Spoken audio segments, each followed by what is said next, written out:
Just as it appeared that Christian Horner might make it out of Dodge, might make it through these allegations of sexual misconduct and inappropriate management style, smelling of roses, a bombshell hits via Erik Van Haren of the Telegraaf this afternoon, and it's chaos. I need to address this in the most serious of terms because it requires me to do that. Erik Van Haren writes that sexual misconduct is what we're talking about here, being the sending of sexually inappropriate messages to a female Red Bull colleague.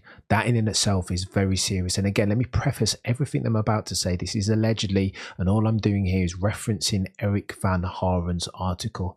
But probably worthy of note here that Erik Van Haren doesn't tend to mess around with his words.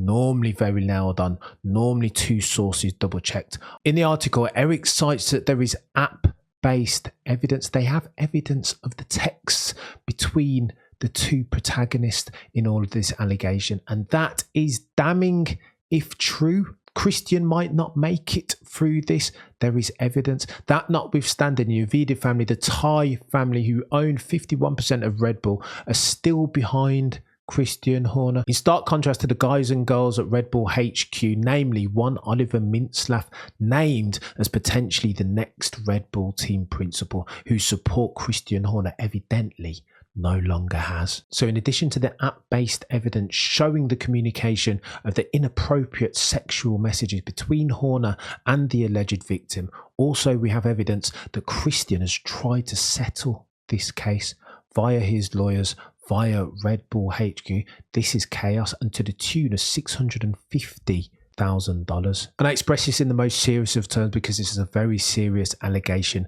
and very serious additional news and details that have been brought to light. This apparently is why Red Bull HQ are taking this in serious terms.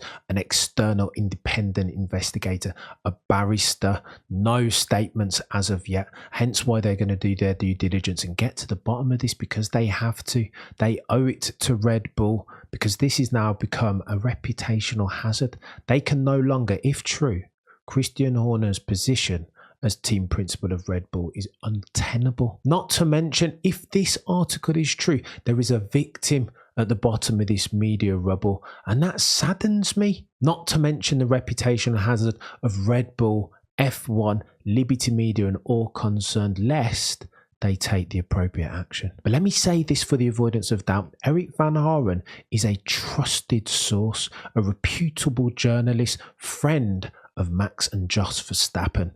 The Telegraaf, the publication that he's writing this article in, to reputable, trusted, verifiable. So if past this prologue, I'm not sure how much longer Christian Horner can hold the position of Red Bull team principal.